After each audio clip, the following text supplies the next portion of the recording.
Hey, this is Enaa, and welcome to my continuing series on the Paris Commune.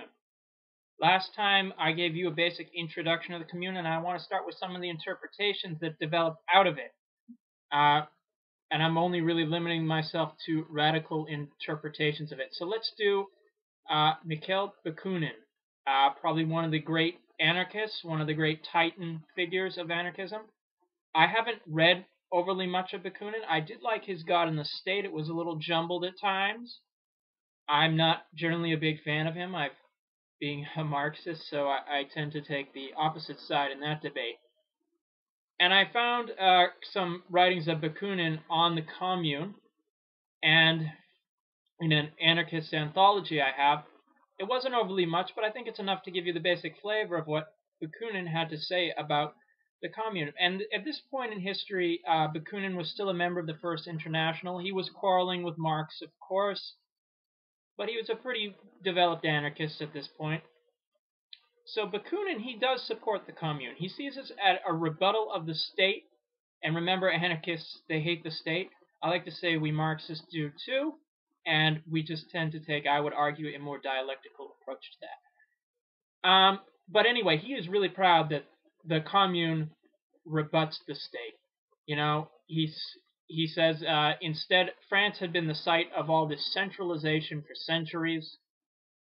And he said the Commune just did away with all that. And it's showing a path to liberation for enslaved people. And it also does a blow to bourgeois radicalism. And the Commune gives revolutionary socialism a substantial basis. Again, it ushers in a new age. It's humanitarian. It's atheist. It shows faith in science, liberty, solidarity.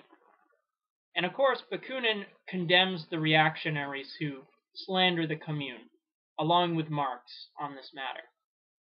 Again, the Commune was short-lived, so it really didn't have time to get the type of roots in there. And he does look at the socialist program of the Commune, even though most of the Commune members were not socialists or members of the First International. In fact, many were Jacobins, which Robespierre and all of them. And Bakunin he does praise the Jacobins of the earlier era during the First French Revolution, but he sees the Jacobins, particularly of his day, as despotic.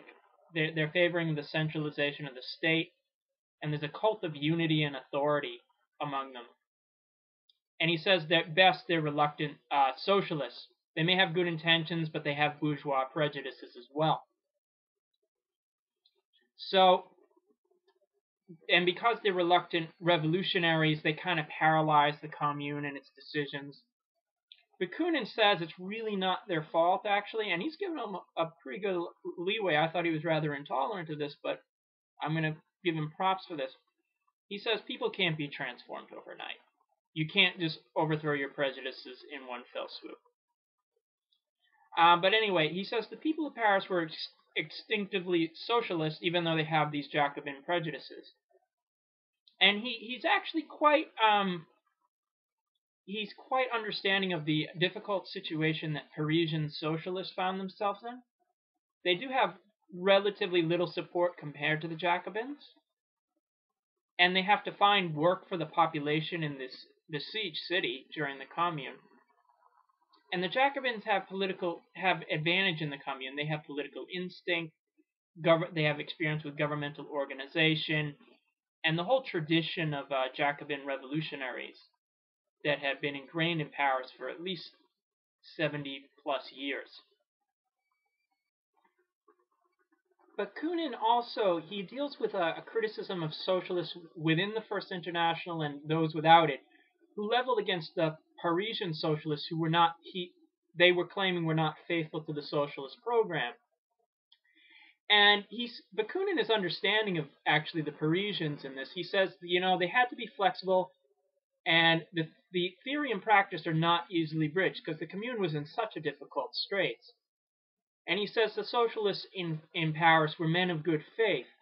And he said that also they were that the revolution for Bakunin, he's saying, had to be the work of the masses themselves.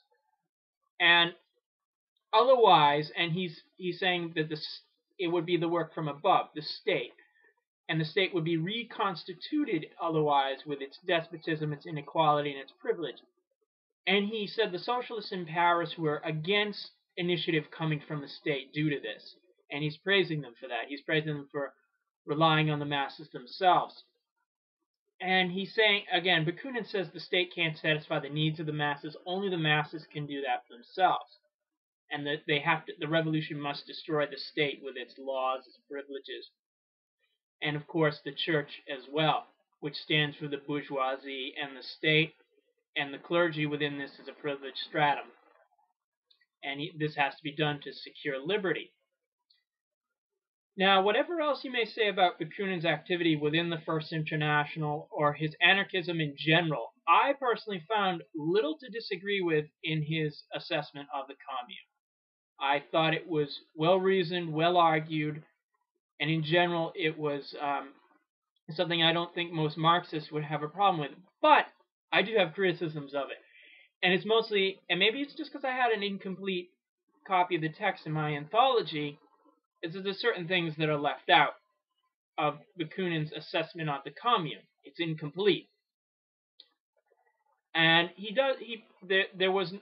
I personally think the Commune should have taken more coercive measures, not just against counter-revolutionaries and dealt with them swiftly and quickly, but also against making inroads on private property. For instance, the National Bank of France. And the Commune needed much more viable organization. Bakunin kind of is touching on that, but I felt like it should be more forcefully put there. And of course, along with more viable organization is more centralized leadership. This doesn't mean some kind of despotic, quasi-Stalinist thing. I'm talking like rather democratic, centralized leadership.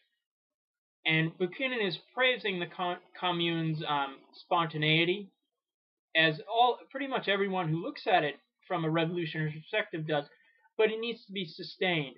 You need masses and organizations, and you need the people in arms. And the whole question of what happens the day after the revolution, how do you keep it going? How do you sustain it? Bakunin no doubt deals with a lot of this in his other writings, but in an assessment of an actual on-the-ground socialist experiment, a lot of this should have been included. But I'll deal with this more when we get into Marx and Lenin in the coming days and weeks. So this is Enaa. Until next time, viva la Commune.